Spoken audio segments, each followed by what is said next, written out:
আসসালামু আলাইকুম বন্ধুরা, কেমন আছেন আপনারা? আশা করি সবাই ভালো আছেন। আলহামদুলিল্লাহ আমি ভালো আছি। আবার একটি নতুন ভিডিও নিয়ে আপনাদের সঙ্গে চলে এসেছি মিজানুর রহমান আজহারীর ওয়াজ। আপনারা যারা যারা মিজানুর রহমান আজহারীর ওয়াজ শুনতে ভালোবাসেন তারা ফুল ভিডিওটি দেখতে থাকেন, আশা করি ভালো লাগবে। আল্লামা দেলোয়ার হোসেন সাইদি হুজুরের নাম আপনারা শুনছেন না সবাই? উনি একটা কথা আপনারা তো দেখবেন, আপনারা তো আমাদের সিনিয়র, অবশ্যই আপনারা দেখবেন ওনাকে। আমাদের কলিজার টুকরা ভালোবাসার মানুষ তিনি। উনি আসলে খুব দামি কথা বলতেন। উনি বলতেন যে হক কথা বললেই তিনটা ট্যাগ আসে আমাদের উপরে। এক নাম্বার জঙ্গিবাদ, আসে না আসে না আসে না। আর একটা ট্যাগ আসে যুদ্ধাপরাধী। হ্যাঁ, আমরা নাকি দেশ বিরোধী যুদ্ধ করেছি, আহা রাজাকার। আর একটা ট্যাগ আসে, সেটা হচ্ছে মৌলবাদ। তো উনি বলতেন যে মৌলবাদী বললে আমরা আবার রাগটা করি না, আমরা খুশি হই। তা আমি ভাবলাম কি রে, হুজুর খুশি হয় কেন? তো সাইদি সাহেব বললেন যে দেখেন, মৌলবাদ শব্দটা আসছে মূল থেকে। আমার নীলফামারীর ভাইরা কি থেকে আসছে? মূল মানে হচ্ছে কোরআন, মূল মানে হচ্ছে হাদিস, মূল মানে হচ্ছে আল্লাহ তাআলা, মূল মানে হচ্ছে হিজ লাস্ট মেসেঞ্জার মুহাম্মদ সাল্লাল্লাহু আলাইহি ওয়াসাল্লাম। তো উনি বলতেন যারা আমাদেরকে মৌলবাদী বলে গালি দাও তারা হচ্ছে সব আগাবাদী। এবার বলেন তো, গাছের আগায় শক্তি বেশি না গোড়ায় শক্তি বেশি? আসতে বললেও অজ হবে না, আগায় না গোড়ায়? উনি বলতেন বাড়াবাড়ি বেশি তোমরা কইরো না, না হয় 18 কোটি মানুষ গাছের গোড়ায় একটা ঝাঁকুনি দিবে, মামুর বাড়ি দিল্লি গিয়ে তোমরা পড়বা। দিল্লি গিয়েই পড়েছে। ওনার প্রত্যেকটা কথা আজকে বাংলার মাটিতে বাস্তবে রূপ ধারণ করেছে, ঠিক কিনা বলেন? আচ্ছা, আর একটা বিষয় দেখেন, ওনাকে বলা হয়েছিল উনি হচ্ছেন রাজাকার। আর উনি সংসদে দাঁড়িয়ে বলেছিলেন আমাকে রাজাকার বলে কেউ যদি প্রমাণ করতে না পারে 10 কোটি টাকার মানহানি মামলা করব। আর একটা কথা উনি বীর পুরুষের মতো বলেছিলেন, সেটা হচ্ছে যদি কেউ আমাকে রাজাকার বলে রাজাকার প্রমাণ করতে না পারে, বুঝতে হবে সে পিতৃ পরিচয়হীন অবৈধ সন্তান। তাহলে এখান থেকে কি শিক্ষা? আপনি কথা বলবেন বাঘের মতো, বিড়ালের মতো 500 বছর বেঁচে থাকার কোনো দাম নাই, সিংহের মতো 1 ঘন্টা গর্জন দিয়ে আমরা বাঁচতে চাই। আচ্ছা, এবার আমি কিছু কথা বলে শেষ করে দেই আমার ভূমিকার কথা। এটা আমার হাতে কি? নীলফামারী মানুষের সাউন্ড আছে ভাই, এটার নাম কি? এটা দিয়ে দেশ চলুক, এটা আমরা সবাই চাই কি চাই না? এটা দিয়ে যদি আইন কায়েম হয়, দেশে কি ইনসাফ থাকবে কি থাকবে না? আমি জাস্ট বোঝাবার জন্য একটা এক্সাম্পল দিয়ে মূল বিষয়ে ফিরে যাব। আচ্ছা, এই যে আমার মোবাইলওয়ালা ভাই, একটু দাঁড়ান তো কলিজার ভাই, আপনি দাঁড়ান, কোনো ভয় নাই, কোনো ভয় নাই, কোনো ধমক দেব না। আপনার নাম কি? মানিক ইসলাম। একবার তাকান তো সবার দিকে। না, ওকে ধমক দিব না, আমি এমনি জাস্ট বোঝাবার সাথে দাঁড় করিয়েছি। মানিক ভাই দিকে তাকান। ওকে দেখা যায় না?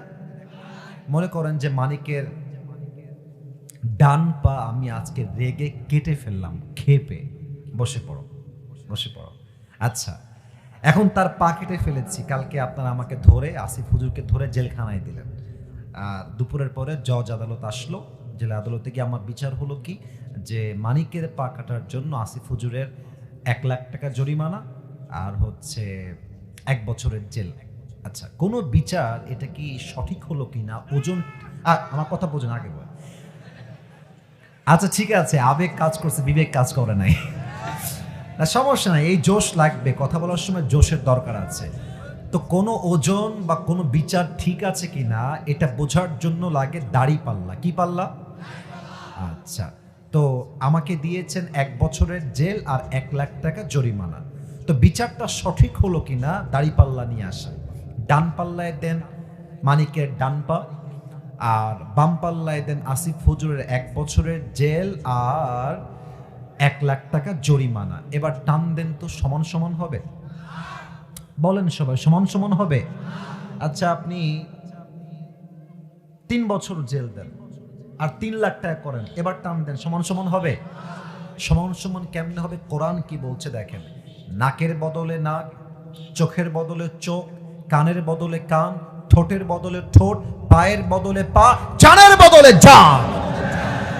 এবার কি করবেন? ওর পা আমি কেটে দিয়েছি, আপনি আমার পা কেটে দেন। এবার ওরটা ডান পা ওর ডান পা ডান পাল্লায় দেন, আমার ডান পা বাম পাল্লায় দেন, ধরে টান দেন, দেখবেন দুইটা সমান সমান হয়ে গেছে। ওমান হাকামা বিহি আদালা, এই কোরআন দিয়ে যে আইন জারি করবে সেই তো দেশে ইনসাফ প্রতিষ্ঠা করতে পারবে, ঠিক কিনা বলে? এই কোরআন দিয়ে রাজ কায়েম হয়ে গেলে কি আইন হবে? আল্লাযীনা ইম্মাক্কান্নাহুম ফিল আরদি আকামুস সালাহ। When someone becomes the prime minister of a country, the first thing he does is make salah compulsory. যখনই ইসলামী রাষ্ট্রে কোনো প্রধানমন্ত্রীকে নির্বাচিত হবে, তার প্রথম কাজ হবে নামাজকে আল্লাহর জমিনে বাধ্যতামূলক কায়েম করা। যুবক ভাইরা আমার, অতএব কেউ যদি আগামীতে ইসলামের রাজ কায়েম বাদ দিয়ে, দ্বীনকে কায়েম করা বাদ দিয়ে, আল্লাহর জমিনে আল্লাহ কোন আইনকে বাদ দিয়ে কোন স্বৈরাচারকে আমার দেশের গদিতে বসাতে চায়, আমি আসিফ স্পষ্ট ভাষায় বলতে চাই, আগামীতে স্বৈরাচারকে দমানোর জন্য এই নীলফামারীর জমিন থেকে একটা শহীদ আবু সাঈদ নয়, একটা শহীদ মুগ্ধ নয়, হাজার হাজার যুবক বুকের তাজা রক্ত দেওয়ার জন্য মাথায় কাফনের কাপড় বেঁধে রাস্তায় জীবন দিতে নামবে। দুই হাত তুলে বলো সবাই এবার, ঠিক কিনা?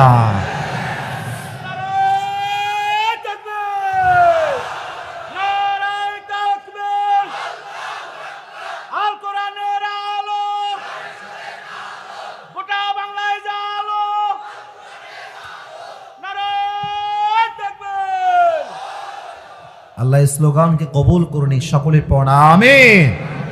আপনাদের বউ আছে কার কার, একটু হাত তুলেন। বউ আছে? আচ্ছা, বউ থাকলে হাত তুলবেন, বসে পড়েন, হাত নামান, হাত নামান। এবার যাদের বউ নাই, সিঙ্গেল সোনামণি কারা, একটু হাত তুলো তো। আমি বিশ্বাস করি না, মিথ্যা না সত্যি রে ভাই? আপনাদের কারো বউ নাই? Serious serious serious?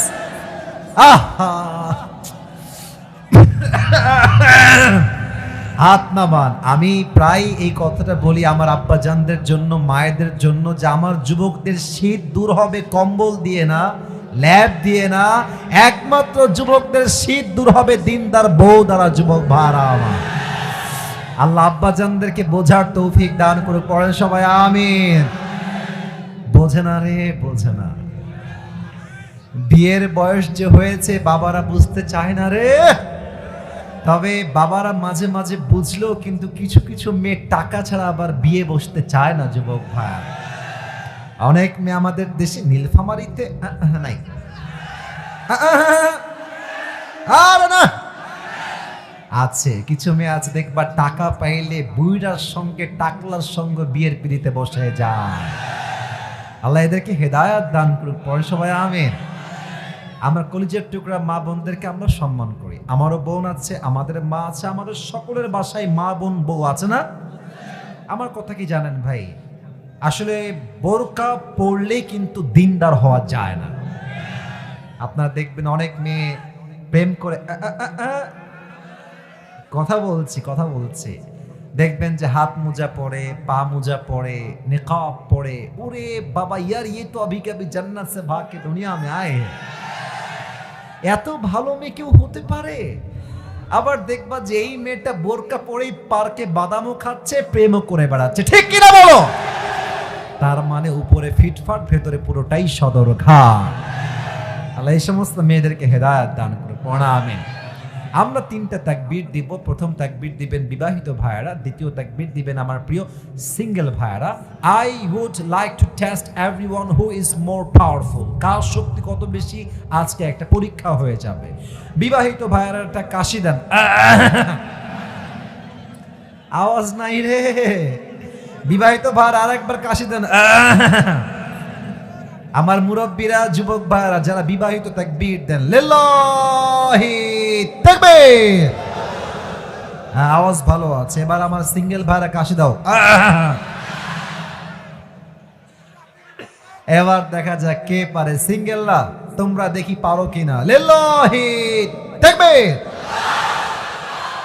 বিবাহিত ভাইরা, আই এম সো সরি, আজকে সিঙ্গেলরা 80 নাম্বার বেশি পেয়ে পাস করেছে, ঠিক কিনা বলেন? এবার সবাই মিলে তাকবীর দিবেন এক বাক্যে, একই টাইমে, বীর পুরুষের মতো, বাহাদুরের মতো, বাঘের মতো, সিংহের মতো।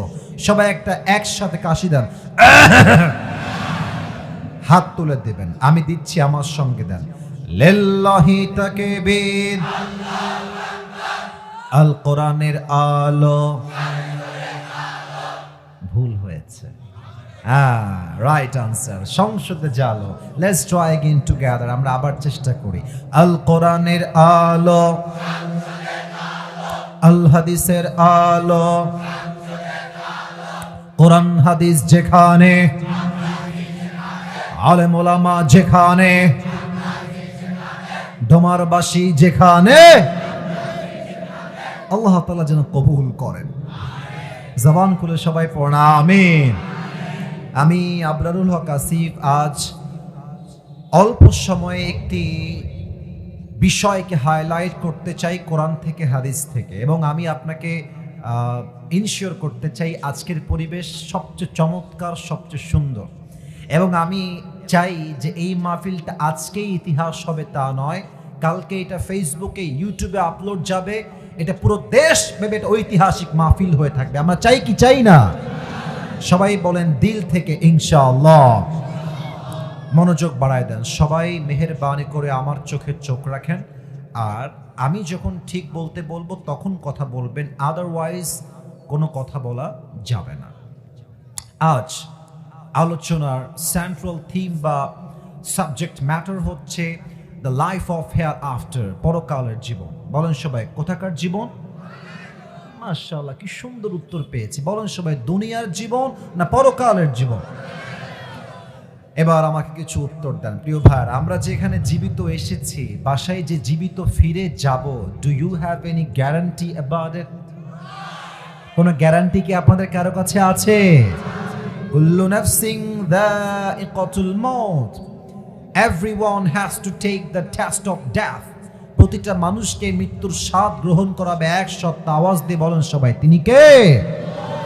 নাম্বার 2, বুঝে উত্তর দেন আমার নীলফামারীর ভাইরা। বলেন তো, আপনার চিন্তায় আপনার কি মনে হয়, দুনিয়ার জীবন কি বেশি উত্তম না আখিরাতের জীবন বেশি উত্তম?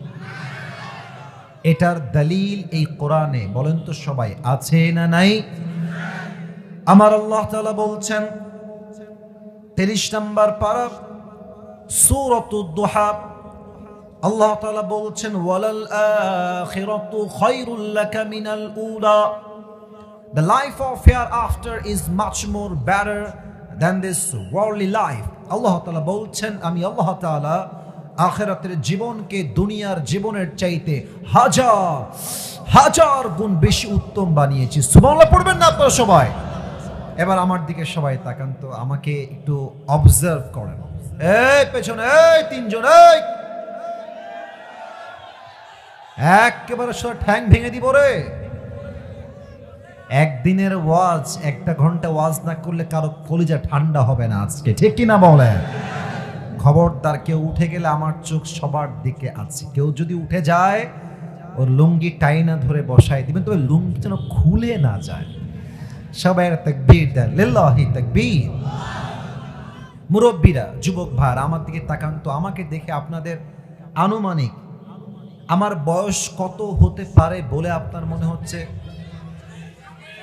এই 65 কে বললো রে? এই তো 25, 30, 31, 32 অন অ্যান অ্যাভারেজ এরকমই আমাকে দেখে মনে হয়। আচ্ছা, এখানে এমন কোন মুরব্বী কি আছেন যেই মুরব্বীর বয়স 50 আপ, 50 প্লাস, 50-এর বেশি কে আছে? একটু হাত তোলেন তো আব্বাজান।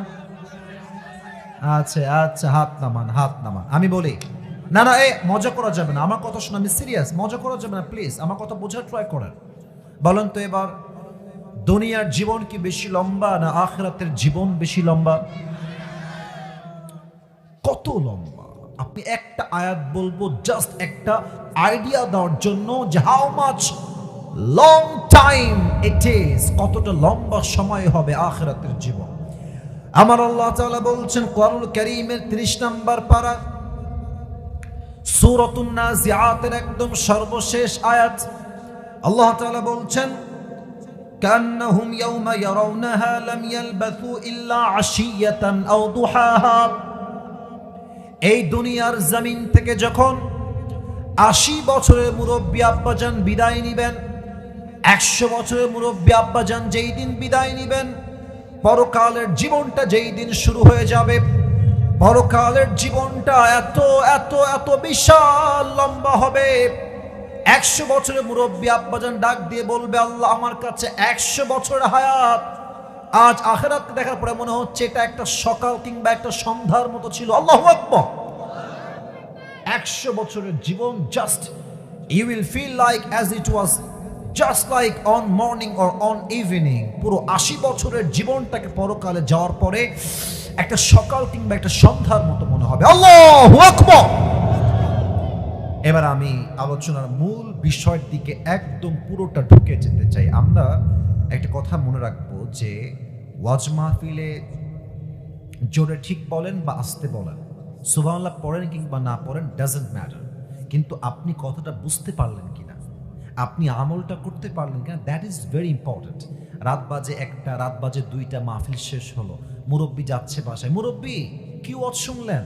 বলছে সেই সাংঘাতিক ওয়াজ, খুব ভালো। কে আসছিল? বলছে সেই সাংঘাতিক বক্তা, দেখতেও সুন্দর। কি ওয়াজ শুনলেন? আরে সাংঘাতিক ওয়াজ, সেই ওয়াজ। আরে কি শুনলেন তা তো বলবেন। মুরব্বী বলছে, বাবা 2 ঘন্টা ওয়াজ শুনলাম, তার একটা কথাও যদি বুঝতাম খুব ভালো লাগতো, কিছুই বুঝি নাই, খালি শুনে আসছি। না না, এটা ঠিক না। আপনি আমাকে বুঝবেন, আমি যদি বুঝাইতে না পারি এটা আমার ব্যর্থতা, এটা আমার ব্যর্থতা। আপনাকে শুনতে হবে, মানতে হবে, আমল করতে হবে, ঠিক কিনা বলেন? সবাই সকলের চোখটা মাত্র 5 সেকেন্ডের জন্য, মুরব্বী যুবক এবং মায়েরা বোনেরা 5 সেকেন্ডের জন্য চোখটা বন্ধ করবেন। চোখ যখন খুলবেন আমি কি বলবো আমি আপনাকে আগেই বলে দিচ্ছি, আমার ভূমিকা, পুরো ওয়াজের একটা ভূমিকা দিচ্ছি।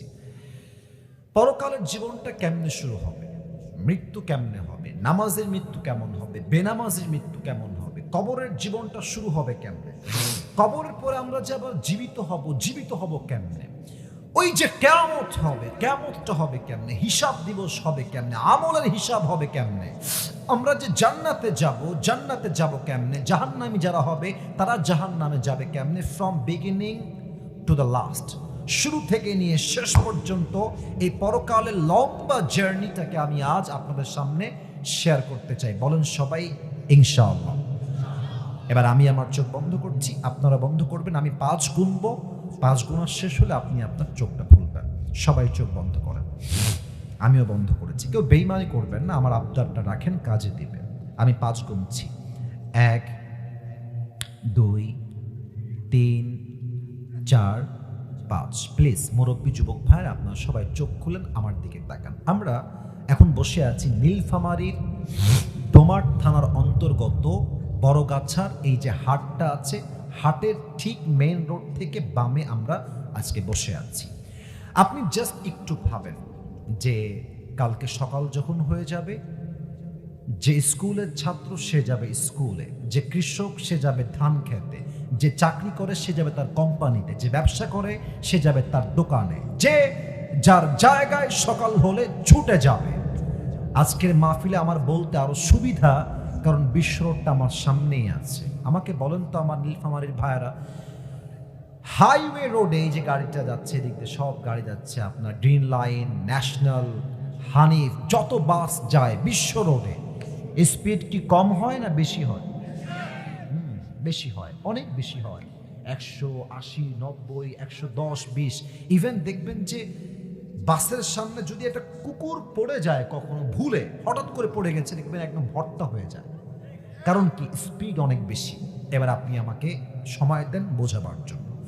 কাল সকালবেলা আপনি বের হয়েছেন, আপনি যাবেন নীলফামারীর মেইন শহরে। এটা হচ্ছে বিশ্ব রোড, এটা হচ্ছে আপনার বাসার রাস্তা, এটা গলি, এটা হচ্ছে বিশ্ব রোড। আপনি আছেন সিএনজিতে, অটোতে বা বাইকে। আপনি জাস্ট রিক্সা নিয়ে যাচ্ছেন বা বাইক নিয়ে যাচ্ছেন, আপনি জাস্ট উঠেই ডান দিকে যাবেন। যখনই আপনি আপনার অটো নিয়ে, সিএনজি নিয়ে, বাইক নিয়ে বিশ্ব রোডে উঠেছেন, অ্যাট দ্য সেম টাইম এই পাশ থেকে হানিফ একটা বাস এসে আপনার সিএনজিতে বা বাইকে, অটোতে বা রিক্সায় এমন জোরে একটা ধাক্কা দিয়েছে, আপনি মুরব্বী বা যুবক বা মা কিংবা বোন এক ধাক্কায় 40 হাত দূরে গিয়ে পড়েছেন। একটা ধাক্কা। এই কপালটা রাস্তার যে পিচ ঢালাও করা আছে ঠাস করে একটা মারি দিচ্ছে। এক বাড়িতে মাথাটা ফেটে ফিলকি দিয়ে গল গল গল গল করে রক্ত বের হচ্ছে। আর বড় গাছা সব দৌড় দিয়ে আসছে, বাঁচাও বাঁচাও, এক বিশাল দুর্ঘটনা হয়ে গেছে, বাঁচাও তাকে। সবাই মিলে সবাই আপনাকে ধরেছে, অ্যাম্বুলেন্স কল দিয়েছে, অ্যাম্বুলেন্স চলে আসছে, কোনো মতে আপনাকে ধরে অ্যাম্বুলেন্সে নিয়ে নীলফামারী বা রংপুরের সদর হসপিটালে পাঠিয়ে দিয়েছে। আপনি senseless, you don't have the strength to talk with anybody, কথা বলার মতো কোনো শক্তি আপনার কাছে নাই। 24 ঘন্টা পর আপনি চোখ খুলেছেন, কোথায় আসলেন? দেখছেন যে রুমে আপনি আছেন, রুমের ছাদ সাদা, দেওয়াল সাদা, যেই বিছানায় আপনি শুয়ে আছেন বিছানার রংটাও সাদা, বালিশটাও সাদা, ফ্যানটাও সাদা, everything is just looking like a white colour, সবই হচ্ছে সাদা রং। আপনার মাথায় চিন্তা আসছে, আমি আসলে ছিলাম কোথায়, আমি আসলাম কোথায়? হঠাৎ করে আপনার চোখটা ঝাপসাতে ক্লিয়ার হয়েছে, দেখতে পাচ্ছেন আপনি কোথায়। দেখছেন পায়ের বরাবর বিশাল লম্বা একটা গ্লাস ফিটিং করা দরজা,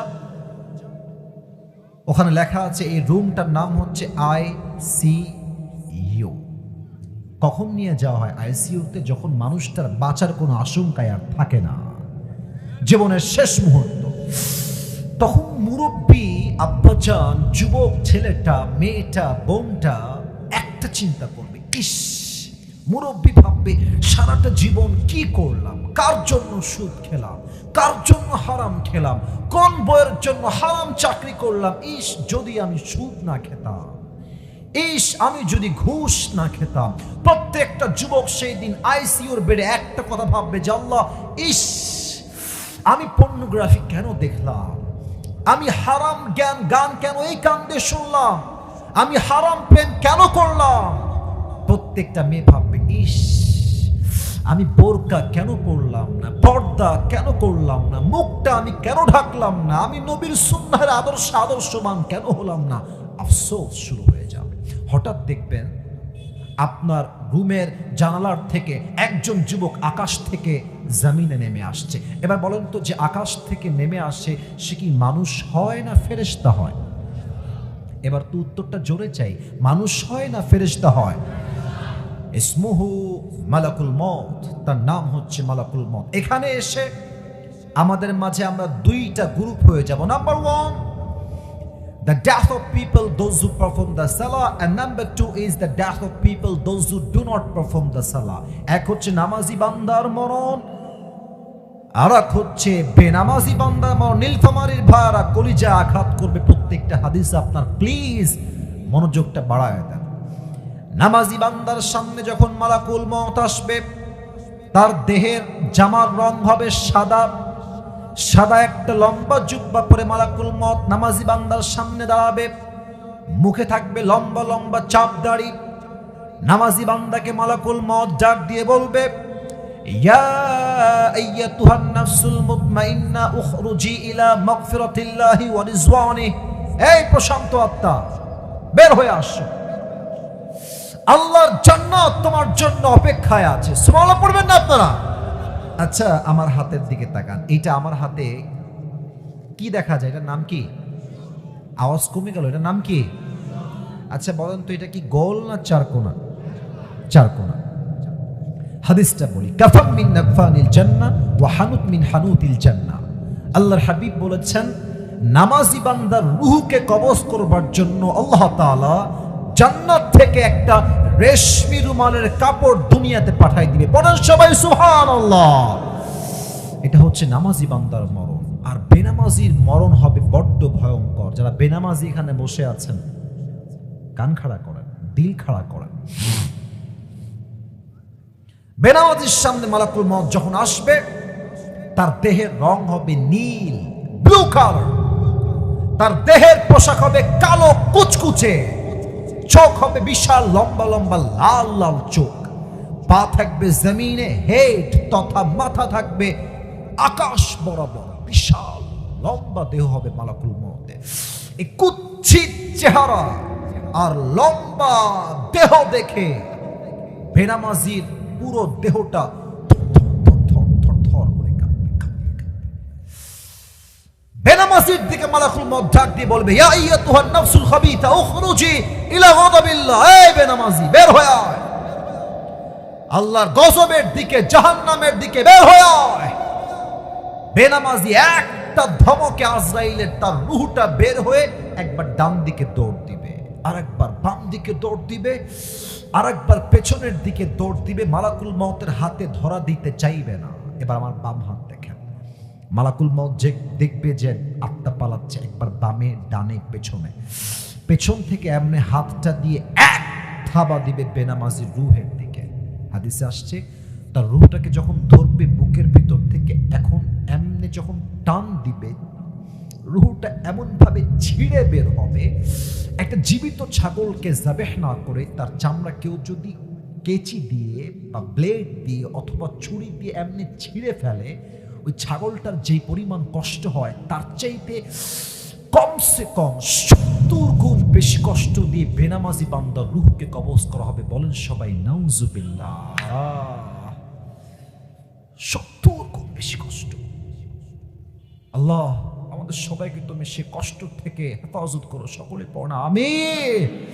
রূহ কবজ হয়ে যাবে, আপনার দেহ লাশ মাটিতে পড়ে থাকবে, বাস কবরের জীবন শুরু হয়ে গেল। তবে একটা প্রশ্ন এখন করব সবাইকে, মনে হয় 95% অফ দ্য পিপল আপনারা হয়তো ভুল উত্তর দিবেন, তাই আমি বলছি আবারও উত্তরটা ভেবে চিন্তে দিবেন। আবারও বলছি উত্তরটা ভেবে চিন্তে দিবেন। বলেন তো প্রিয় ভাইয়ারা, কবরে মোট প্রশ্ন হবে কয়টা? 4টা। আমি আবারও বলছি, কবরে প্রশ্ন হবে কয়টা? আমি প্রশ্ন করছি সবাইকে, আপনারা সবাই আমাকে উত্তর দিবেন। আমি বলছি প্রশ্ন, আপনারা উত্তর দেন। বলেন তো প্রথম প্রশ্ন, মার রব্বুক, তোমার রব কে? না, এটা আসতে হয়ে গেছে। বলেন সবাই, আমাদের সকলের রব এক সত্তা, তিনি কে? আল্লাহ আমার রব, এই রবই আমার সব। বলেন সবাই, আল্লাহ আমার রব,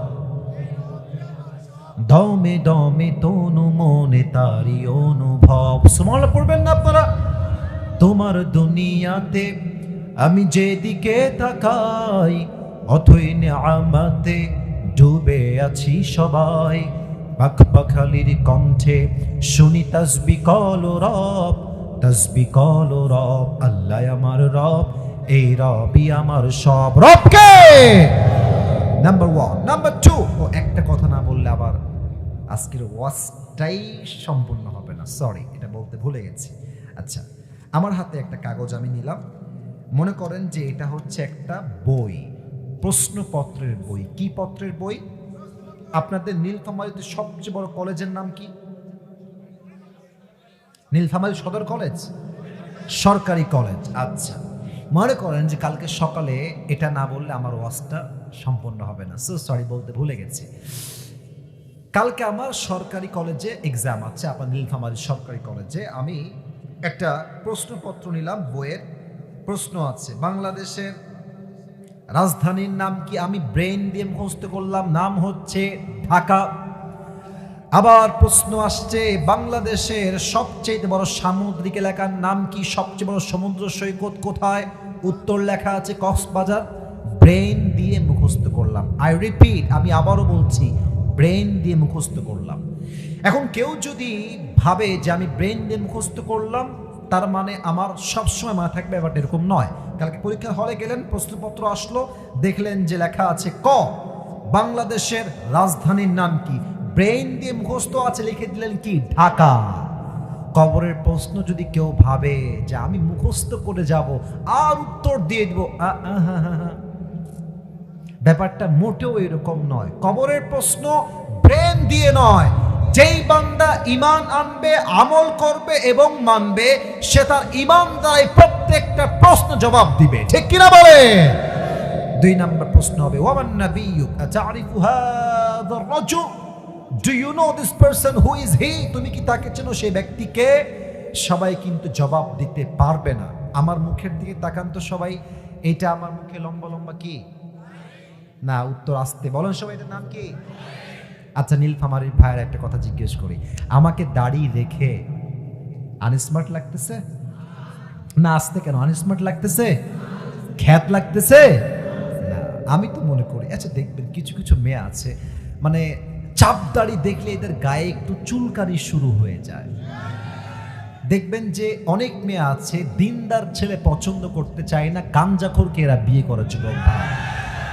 আবার তুমি বলবা যে আমি তো দাড়ি রেখেছি, 5 ওয়াক্ত নামাজ পড়ি, আপনি কি আমাকে বিয়ে করবেন? বলছেন না, আমি আপনাকে বিয়ে করবো না। কারণ কি? আপনার মুখে দাড়ি আছে। আরে তুমি বাঘের ছেলে, বাঘের বাচ্চা, তুমি মুসলমানের সন্তান, তুমি বলবা একটা কথা, যেই মেয়ে আমাকে দাড়ির জন্য বিয়ে করতে চায় না সে আমার বউ হওয়ার যোগ্যতাই রাখে না, নীলফামারীর ভাড়া।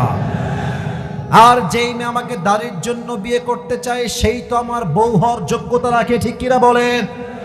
এবার বলেন তো, আমার নবীর মুখে লম্বা লম্বা দাড়ি ছিল কি ছিল না?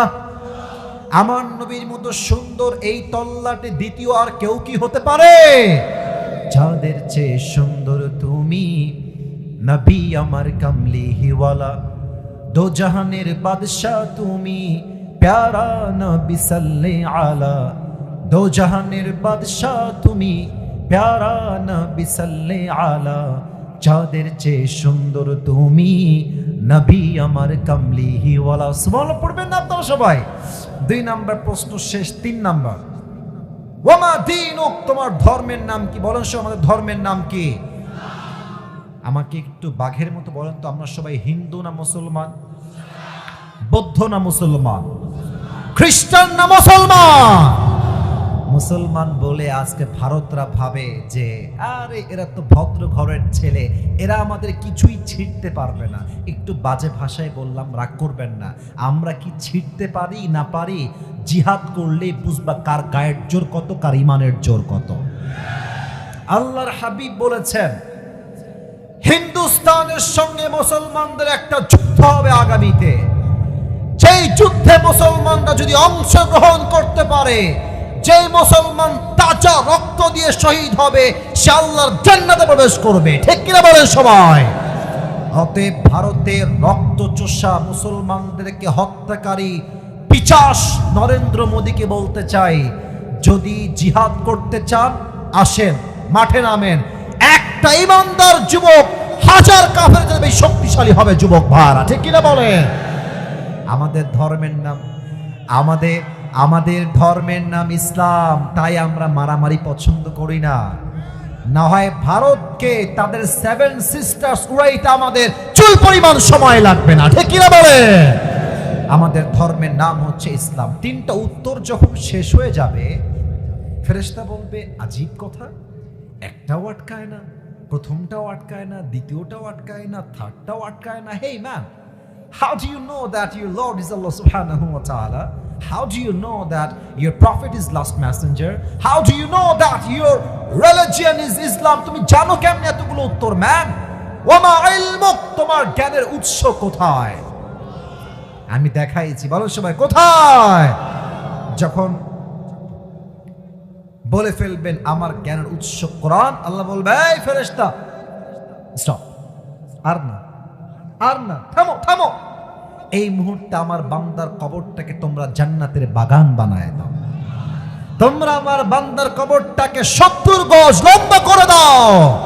তোমরা আমার বান্দার কবরটাকে জান্নাতের সুঘ্রাণ দ্বারা সুঘ্রাণ করে দাও। পড়েন সবাই সুবহানাল্লাহ। এবার সবাই 2 হাত তোলেন, সবাই, এভরিওয়ান, সবাই 2 হাত তোলেন। আমি কিছু প্রশ্ন করতে চাই, উত্তর দেন। আমরা আজকে ওয়াজ শুরু করেছি 11টার সময়, 12টা বেজে গেছে আমি দেখতে পাচ্ছি। আমি চাই 1 ঘন্টা নয়, আরো বেশি 12টার পরেও আজকে ওয়াজ হবে। আপনারা সবাই থাকবেন তো ইনশাআল্লাহ? আমাকে সবাই ওয়াদা দেন, বলেন সবাই হুজুর, জোরে বলেন সবাই হুজুর। আমরা নীলফামারীর সন্তান, আপনাকে জোরে বলেন ওয়াদা দিলাম, আজ দোয়া না করে আমরা কেউ বাসায় এমনি বলবেন যাব না। বলেন সবাই হাত তুলে ইনশাআল্লাহ। এবার আমি পরকালের মূল জীবনটাকে হাইলাইট করব, তবে একটা তাকবীর দিতে চাই বাঘের মতো, লিল্লাহি তাকবীর। পরকালের জীবনটা হচ্ছে মোট 3 ভাগে বিভক্ত। বলেন সবাই কয়টা ভাগ? 3টা। 1 number, if you believe in life of hereafter, then you must have to believe in on the day of resurrection. যেই দিন আপনার মরণ হয়ে যাবে ওই দিনটাই শেষ দিন নয়। কবরে যাওয়ার পরে আপনাকে আবার জীবিত করবে। এক সপ্তাহ আওয়াজ দিয়ে বলেন সবাই, তিনি কে? পুনরুত্থান দিবসে বিশ্বাস। ডানে পিচ্ছিরা একদম বসো, ওখানে বসো। মুরব্বী একজন যাচ্ছে, মুরব্বী যাক, মুরব্বীর উপর কোনো জোর নাই, চাপ নাই, তোমরা কেউ উঠবা না। এদিকে তাকান সবাই। এক হচ্ছে পুনরুত্থান দিবসে বিশ্বাস, দুই হচ্ছে হিসাব দিবসে বিশ্বাস। বলেন তো সবাই, জান্নাতে যাওয়ার জন্য 100 আমলে কত আমলের দরকার? 51। মাশাআল্লাহ। আবার বলেন তো 100 লাগবে কত? 51। আল্লাহ বলবে, এই অমুক বান্দার আমলনামা ওজন দাও। আমার ডান হাত দেখেন, বাম হাত দেখেন, এটা হচ্ছে ডান আমল, এটা হচ্ছে বাম আমল। দুইটা আমল ওজন দেওয়া হবে। ডান আমলটা যদি বাম আমলের চাইতে একটু চুল পরিমাণ ভারী হয়ে যায়, আল্লাহ বলবেন ফাহুয়া ফি ঈশাতির রাদিয়া। যেহেতু আমার বান্দার আমলনামা হালকা পরিমাণ ভারী হয়ে গেছে, আমি আল্লাহ বান্দার জন্য জান্নাতকে ঘোষণা করে দিলাম। বলেন সবাই সুবহানাল্লাহ। তবে একটা অবাক করা ঘটনা বলবো এখন। একজন বান্দা কিয়ামতের দিন দাঁড়াবে যার আমলনামা 50-50 হয়ে যাবে। এটাও 50, এটাও 50। এবার বুঝে থাকলে উত্তর দেন তো, জান্নাতে যাওয়ার জন্য এই বান্দার আমল লাগবে আর মোট কয়টা? বলেন সবাই, কয়টা?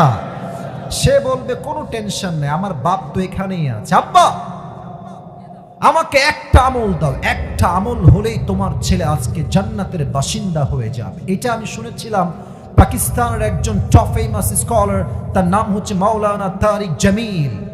উনি বললেন যে যুবকটা ভাববে যে আমার বাপ তো আমাকে একটা আমল এমনি দিবে, আমার বাপ লাগে আব্বা, मुझे बस एक अमल की जरूरत है, अगर एक अमल मिल जाए तो मैं जन्नत में चला जाऊंगा। আব্বা আমাকে একটা আমল দাও, দিলেই আমি জান্নাতি। আব্বা বলবে কিসের আব্বা? একদম হাসবেন না, এটা হাসির কথা না। কিসের আব্বা? কে তোমার আব্বা? আমার তো দুনিয়ায় কোনো বউ ছিল না, ছেলে আসবে কই থেকে? ও খরচ, গেট আউট, বের হয়ে যাও। যুবক বলবে আব্বা তুমি কি আমাকে একটা আমলের জন্য চিনতে পারছো না? একটা আমল? আব্বা বলবে আবার কিসের বাবা? বের হও, কোনো বাবা নাই, বের হও।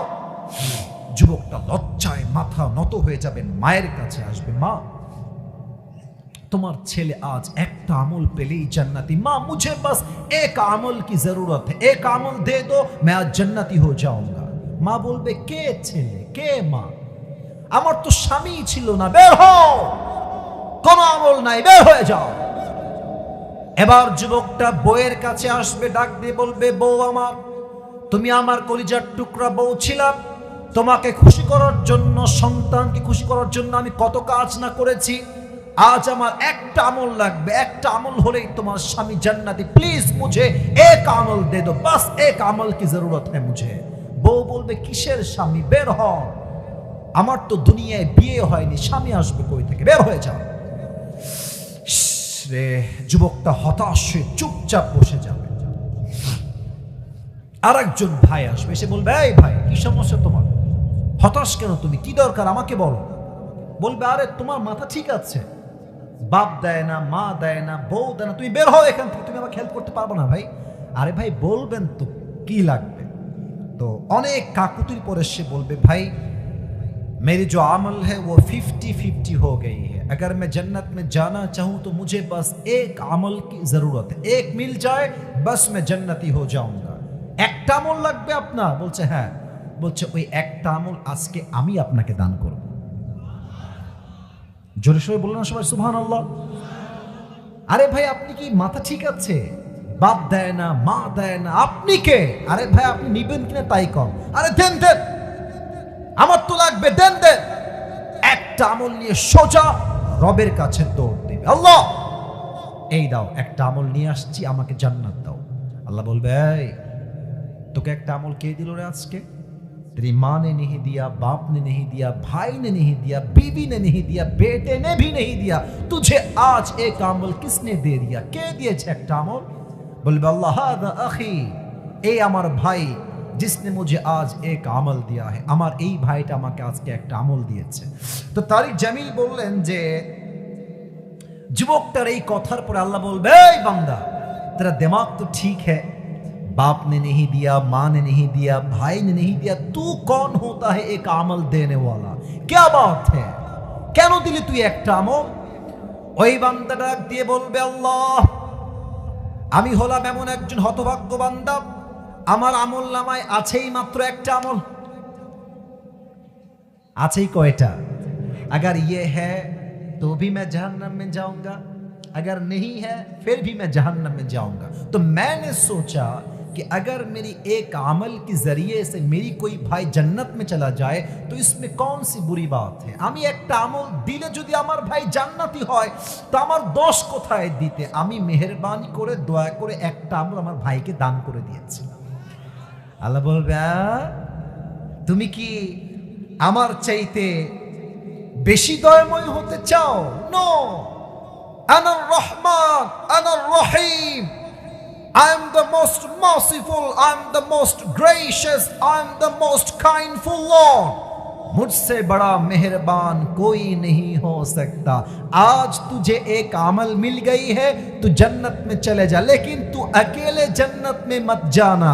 जिसने तुझे एक अमल दिया है, मेहरबानी करके तू भी जा और उसे भी लेकर साथ में दोनों एक साथ जन्नत में चले जा। আল্লাহ বলবে, যেহেতু আমার বান্দা মায়া করে একটা আমল তোকে দান করেছে, তুই একা জান্নাতে যাস না, তুইও যা। যে তোকে একটা আমল দান করেছে তাকে নিয়ে দুইজন একসঙ্গে জান্নাতে প্রবেশ কর। পড়ুন সবাই সুবহানাল্লাহ।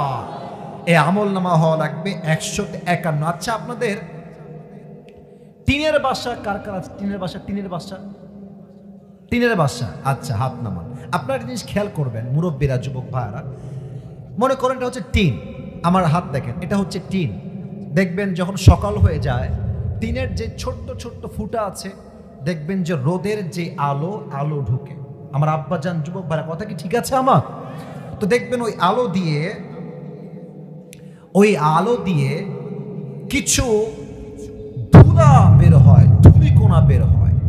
তো আপনি যখন ভাববেন যে আমি আজকে ধরেই ছাড়বো, ধরেছেন সব ধুলা নাই, ধরা যায় না, হাত দিবেন গায়েব হয়ে যায়। এটার নাম হচ্ছে যাররা। ফামান ইয়ামাল মিসকালা যাররাতিন খায়রান ইয়ারাহ ওয়া মান ইয়ামাল মিসকালা যাররাতিন শাররান ইয়ারাহ। ছোট্ট ছোট্ট নেক আমল, ছোট্ট ছোট্ট বদ আমল, প্রত্যেকটার ওজন দিবে একজন। আওয়াজ দিয়ে বলেন সবাই, তিনি কে? তবে আল্লাহর হাবিব বলেছেন, আউয়ালু মা ইউহাসাবু বিহিল আবদু ইয়াউমাল কিয়ামাতি আস-সালাত। কিয়ামতের দিবসে প্রথম হিসাব নামাজের নিবে একজন। আওয়াজ দিয়ে বলেন সবাই, তিনি কে? মিজানুর রহমান আজহারী হুজুরের নাম শুনেছেন না? আপনাদের নীলফামারীতে তো আসছিল উনি, তো আশা করছি এবারও তিনি নীলফামারীতে আসবেন। যদি নীলফামারীতে নাও আসেন, রংপুরে আসবেন। এবং আমাদের বিশ্বাস, নীলফামারীর প্রত্যেকটা যুবক রংপুরে হুজুর মাহফিল ছুটে যাবে, যুবক ভাড়া। ঠিক আছে কিনা বলো? তো আপনারা সবাই জানেন যে আজহারী সাহেব এবছর ফিরে এসেছেন, আজকে এসেছেন। কাল থেকে তার মাহফিল শুরু হবে কক্সবাজার পেকুয়ার থেকে। আসলে আজহারী সাহেবের নাম নিয়েছি মূলত অন্য কোনো বিষয় না, আমি এই আখিরাতকেই হাইলাইট করতে চাই, তাই নামটা নিয়েছি। একটা বিষয় এখানে জড়িত আছে। যুবক যারা এসেছেন, আপনারা সবাই জানেন যে মিজানুর রহমান আজহারী হুজুর একজন নানা ছিলেন, তার নাম হচ্ছে গোলাম সরওয়ার সাইদি হুজুর। নাম শুনছেন না আপনারা অনেকে? গোলাম সরওয়ার সাইদি হুজুর, উনি প্রায় জুমার খুতবা দিতেন। তো উনি জুমার খুতবায় একটা কথা প্রায় বলতেন, আমি এটা কোট করছি আজকে নীলফামারীর মাটিতে। উনি প্রায় বলতেন যে নামাজ নাই যার, ঈমান নাই তার। নামাজ নাই যার, মুসলমান হিসেবে পরিচয় দেওয়ার অধিকার তার নাই নীলফামারীর ভাড়া। ঠিক কিনা বলে? বলেন তো আপনার সবাই, ইসলামের দ্বিতীয় খলিফা তার নাম কি ছিল? আরে ভয় কেন, বলেন সবাই, নাম কি ছিল? ওমরে ফারুক। এই আমি একটা কথা বলি আপনাদের সবাইকে, রাত 12টা বেজে পার। আমি আগেও বলেছি, লম্বা ওয়াজের পক্ষের লোক আমি নই। আমার ফর্ম দেওয়া আছে 1 ঘন্টার বেশি আমি ওয়াজ করব না, জেনেই তারা আমাকে নিয়ে আসছে। তবে আসলে ভাইজান, সব জায়গায় কিন্তু ফর্মালিটি দিয়ে চলে না, নিয়ম দিয়ে হয় না। মাঝে মাঝে কিন্তু ভালোবাসা দিয়েও হিসাব করে ওয়াজ করতে হয়, ঠিক আছে না? তো আমি চাইলে ওয়াজটা এখনই শেষ করতে পারি, সে অধিকার আমার আছে। অলরেডি আমাকে স্লিপ দিয়েছে হুজুর, কালেকশন করে দেন। তবে আমার কথা একটা, আমি ওয়াজ শুরু করেছি, টাইম যাই লাগুক ওয়াজ শেষ না হলে আমিও শেষ করবো না, আপনারা কেউ উঠে যাবেন না, ঠিক কিনা বলেন? কেউ যদি উঠে যায় নিজ দায়িত্বে বসাই দেবে। প্রিয় ভাইরা, ওমরে ফারুকের কাছে একজন যুবক আসছে, তার নাম হচ্ছে আবু লুলু আল মাজুসি। এসে বলছে, ওমর, আমার একটা অভিযোগ আছে। কি অভিযোগ বলো? বলছে, আমার যে মালিক আছে তার নাম হচ্ছে এমন একজন ব্যক্তি, মেবি নামটা আমার মনে নেই, তবে এমন একজন ব্যক্তি যিনি আমার কাছে প্রত্যেক দিন 6 দিরহাম চার্জ করে। গোলাম আমি এত টাকা দিতে পারবো না, তুমি একটু কথাবার্তা বলে 2 দিরহাম করে দাও। ওমরে ফারুক বলছে, ঠিক আছে, কোনো সমস্যা নাই, বাট আপনি কি কাজ করেন, আপনার জব কি, চাকরি কি? বলছে, আমি মূলত খঞ্জর বানাই, চাকু। খঞ্জর কাকে বলে? আমার ডান হাত দেখেন, বামেও চাকু ডানেও চাকু, মাঝে হচ্ছে হ্যান্ডেল, এটার নাম হচ্ছে খঞ্জর, চাকু। তো আরব সর্দারদের, আমার ডান পেট, এই যে পেটের ডান দিক দেখেন, প্রত্যেক আরব নেতার পেটের ডান দিকে একটা খাপ থাকতো ছুরি রাখার জন্য। বলছে, তাই নাকি? তুমি ছুরি বানাও? তোমার তো অনেক টাকার ব্যবসা, তোমার তো 6 দিরহাম নয়, তোমার তো 10 দিরহাম চার্জ হতো। এটা শুনে বলছে, হ্যাঁ অমর, সবাই যেহেতু মুসলমান তাই তুমি সবার বেলায় নরম, আর আমি যেহেতু কাফের তাই তুমি আমার বেলায় গরম, তাই না অমর? তোমাকে আমি হত্যা করব, হুমকি দিয়ে বের হয়ে গেছে। ওমরে ফারুক তো অবাক, আমাকে হত্যা করবে, কত বড় সাহস তার! বের হয়ে গেছে। এবার ওই কাফের বের হয়ে, বিশাল লম্বা রাত, ঠান্ডার রাত, ওমরকে হত্যা করবার জন্য বিশাল লম্বা একটা চাকু বানিয়েছে, বিশাল লম্বা একটা খঞ্জর।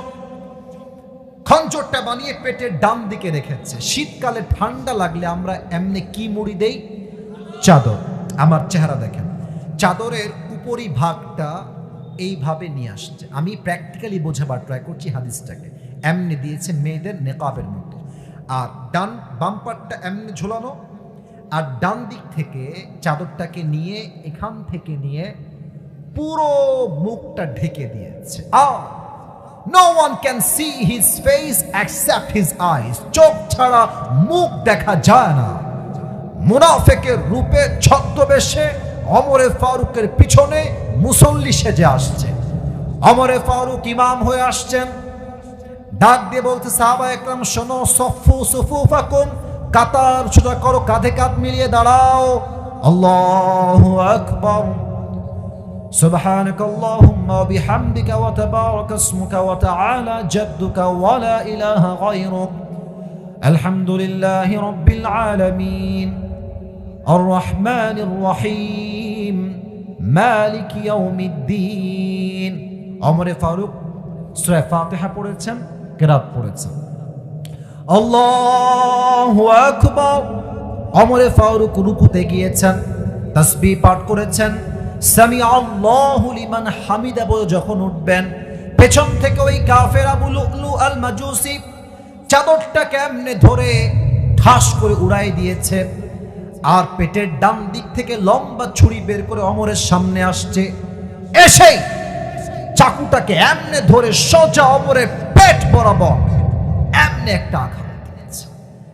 এই পর্যন্ত একবার দিয়েছে, পেট দেখেন, আবার ধরে এমনে, আবার এখান থেকে নিয়ে আবার 3টা চাকুর আঘাত এমন জোরে দিয়েছে, পেটটা পুরো কেটে ফেড়ে নাড়ি ভুড়িগুলো সব বাহিরে বের হয়ে গেছে। আর ওমরে ফারুক নামাজের মাঝেই চিৎকার দিয়ে বলছে, কতালানি আল কাল, আমাকে একটা কুকুর হত্যা করেছে, কে আছে আমাকে বাঁচাও। এমনি অজ্ঞান হয়ে পড়ে গেছে। আর ওই কাফের ওমরকে আঘাত করে পেছন দিক থেকে বের হয়ে যাচ্ছে। পেছন থেকে কয়েকজন সাহাবী 7 জন মিলে তাকে ধরতে গেছে, যাকেই পেয়েছে এমনি এমনি এমনি, কারো মুখে, কারো গলায়, কারো পেটে, কারো বুকে, এমন জোরে জোরে আঘাত করেছে ছুরি দিয়ে। 7 জন সাহাবী ছুরির আঘাতে নামাজের মাঝেই শহীদ হয়ে গেছে। 7 জন সাহাবী। আহা, ওমরে ফারুক অজ্ঞান হয়ে পড়ে আছে। 2-1 সাহাবী তাকে ধরে ডান দিকে নিয়ে গেছে। সব সাহাবী জড়ো হয়ে গেছে, ওমরকে বাঁচাও, ওমরকে বাঁচাও, আইনা তাবিব, ডাক্তাররা কোথায়, দৌড় দিয়ে আসো। ডাক্তাররা সবাই দৌড় দিয়ে আসছে। আসার পরে ওমরে ফারুকের 2 কাঁধে 2 হাত দিয়ে এমনি হালকা করে উঠিয়েছে, 2 ঠোঁট 2 দিকে দিয়েছে। পানির একটা পেয়ালা নিয়ে এসে 2 ঠোঁট হালকা ফাঁকা করে ভেতরে পানি দিয়েছে। পানি যখন ভেতরে গেছে, গলা দিয়ে পানি নেমে, বুক দিয়ে পানি নেমে, পুরো পেট কেটে ফেড়ে গেছে। তো পানিগুলো সব এই পাশ দিয়ে নেমে পেট কেটে সব পানি বাহিরে বের হয়ে গেছে। সাহাবীরা বলছে, মনে হয় পানি দিয়ে কাজ হবে না, দুধ নিয়ে আসি, দুধ গাঢ় খাবার সহজে বের হবে না, দুধ নিয়ে আসছে। ওমরকে উঠিয়ে ঠোঁটটা হালকা ফাঁকা করে দুধ দিয়েছে। দুধ গলা দিয়ে নেমে, বুক দিয়ে নেমে, পেট এতটা কেটে ফেড়ে গেছে, সবগুলো দুধ পেট কেটে বাহিরে বের হয়ে গেছে। এই দৃশ্য দেখে সাহাবীরা বুঝে গেছে ওমর হয়তোবা আর কখনো ফিরে আসবে না, টাইম ইজ ওভার, সময় শেষ।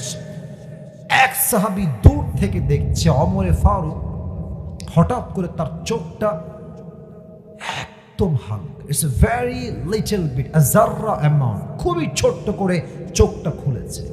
ওই সাহাবী দূর থেকে ডাক দিয়ে বলছে, মালাকা ইয়া ওমর, মালাকা ইয়া ওমর, হে ওমর আপনার কি হয়েছে, আপনার কি দরকার? দৌড় দিয়ে আসছে। ওমরে ফারুক একটা কথাও বলছে না, জাস্ট আমার চোখ দেখেন। ওমরে ফারুক ইঙ্গিত করছে, একবার ঠোঁট একবার কান, একবার ঠোঁট একবার কান, তার মানে তুমি তোমার কানটা আমার ঠোঁটের কাছে নিয়ে আসো। ওই সাহাবী দৌড় দিয়ে এসে তার কানটা ওমরের ঠোঁটের কাছে দিয়েছে, আর ভাবছে হয়তোবা ওমর আমাকে বলবে রাজ্য দেখে রেখো, বউকে দেখে রেখো, সন্তান আমার দেখে রেখো। যখনই কানটা তার মুখের কাছে দিয়েছে, ওমরে ফারুক কোনো কথাই জিজ্ঞেস করেন নাই, শেষ কথা বলছেন, কারো খবরের দরকার নাই, বউবাদ, বাচ্চাবাদ, সন্তানবাদ, রাজ্যবাদ, সম্পদবাদ, আমাকে জাস্ট একটা খবর দাও, আমি ওমর যেই নামাজের ইমাম ছিলাম, আমার অজ্ঞান হওয়ার পরে সাহাবায়ে কেরাম কি সেই নামাজটা জামাতের সঙ্গে আদায় করেছে কিনা?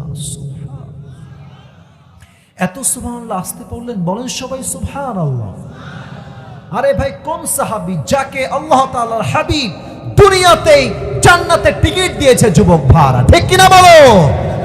সেই সাহাবী মৃত্যুর আগ মুহূর্তে নামাজকে ভুলে নেয়। আর আমার লজ্জা লাগে বলতে, আজান হচ্ছে মসজিদে, যুবকরা মোড়ে মোড়ে দাঁড়িয়ে কেউ টিকটক বানাচ্ছে, কেউ পাবজি ফ্রি ফায়ার খেলছে, আর আজানের সময় চায়ের দোকানে হিন্দি গান বাজতেছে, মুরব্বীরা পায়ের উপরে পা তুলে বিড়ি টানছে আর মুভি দেখছে যুবক ভাড়া, ঠিক কিনা বলো? কোন মুসলমান ঘরের সন্তান আমরা? কিসের মুসলমান আমরা? নামাজ নাই যার, ঈমান নাই তার, নামাজ নাই যার, মুসলমান হওয়ার যোগ্যতা নাই তার, যুবক ভাড়া, ঠিক কিনা বলেন সবাই আপনারা? এটা হচ্ছে নামাজ, এই হচ্ছে পরকালের জীবন। দ্বিতীয় হিসাব, হিসাব দিবসে প্রথম হিসাব হবে নামাজ নিয়ে। 12টা 20 বাজে, আর ওয়াজ করা যাবে না, তাই না? আর মাত্র 3 মিনিট সময় দেওয়া যাবে না ইনশাআল্লাহ। আচ্ছা, সবাই একটু হাত তুলেন তো, প্রিয় ভাইরা একটু হাত তুলেন তো। এই মাহফিলটা আগামীতে হোক, এটা আমরা সবাই চাই কি চাই না? হ্যাঁ, এত আসতে কেন? বলেন সবাই চাই কি চাই না? শোনেন, কোনো কমিটি কিন্তু ছোট না। আজকে যারা আমাকে নিয়ে আসছে তাদেরকে আপনারা সহযোগিতার হাত বাড়াই দিবেন, তারাই একদিন তাদের মাধ্যমে এই নীলফামারীতে মিজানুর রহমান আজহারিকে আনতে পারে, ঠিক কিনা বলো সবাই? সবাই 2 হাতটা একটু পকেটে দেন সবাই প্লিজ। আর কেউ যদি উঠে যায়, আমার চোখ আছে কিন্তু সবার দিকে, পকেটে হাত দেন সবাই। ভলেন্টিয়ার্স যারা আছেন আপনারা যান, আমি লাস্ট পয়েন্টটা বলবো, এরই মাঝে আপনারা যাবেন এবং তার মাঝে দোয়া হয়ে যাবে, আদায়ও হয়ে যাবে, মাহফিলও শেষ হয়ে যাবে। বলেন সবাই দিল থেকে ইনশাআল্লাহ। তো 3টা ভাগ বলেছিলাম, এদিকে তাকান সবাই। এক হচ্ছে পুনরুত্থান দিবসে বিশ্বাস, আবার জীবিত হওয়া লাগবে। 2 নাম্বার, জীবিত হওয়ার পর আমাদের সবাইকে হিসাব নিবে একজন। আওয়াজ দিয়ে বলেন সবাই, তিনি কে? এই ভলেন্টিয়ার্সটা কারা? ওরা ভলেন্টিয়ার্স। এই ছেলেবেলা ডান দিকে, এই বসো, ওখানে বসো। ভলেন্টিয়ার্স কারা? ভলেন্টিয়ার্স ওই যে ওরা আছে। নেমে পড়ো, নেমে পড়ো ভাইরা, নেমে পড়ো, নেমে পড়ো। এটা শুরুতে করতে হয়, হ্যাঁ, আমি যখন এসেছিলাম তখন করতে হতো, সমস্যা নাই। সবাই একটা তাকবীর দেন, লিল্লাহি তাকবীর। 3 নাম্বার বিষয় হচ্ছে হিসাব দিবসের পরে আমাদের মাঝে 2টা দল হয়ে যাবে। এদিকে তাকান সবাই, এক হচ্ছে ডানপন্থী আর এক হচ্ছে বামপন্থী। সবাই আমাকে উত্তর দেন, এক হচ্ছে ডানপন্থী আর এক হচ্ছে বামপন্থী। ডানপন্থী হচ্ছে জান্নাতি যারা, তারা হচ্ছে ডানপন্থী। আর আমি একটা কথা প্রায় বলেছিলাম যে মধ্যবিত্ত পরিবারের সন্তান মানেই হচ্ছে এটা ব্র্যান্ড যুবক ভাড়া, ঠিক কিনা বলো সবাই? আমি কেন বলছি এই কথাটা, কারণ আল্লাহর হাবিব বলেছেন জান্নাতের কাতারে যারাই থাকবে তার 80% হবে মধ্যবিত্ত এবং গরিব ঘরের সন্তান, ঠিক কিনা বলেন সবাই? এরা কই যায় রে দোয়া না করে? এই ছেলে পেলে, এই তোমরা কি মুনাফিকের কাতারে উঠবা? মুনাফিক হবো তোমরা? তোমরা তো ওয়াদা করে দোয়া করে যাবা, বসে পড়ো।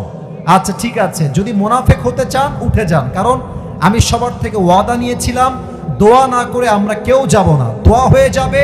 শেষ কথা বলছি, জান্নাতি মানুষরা জান্নাতে যাবে, একদল যাবে বিনা হিসেবে জান্নাতে। তারা কারা?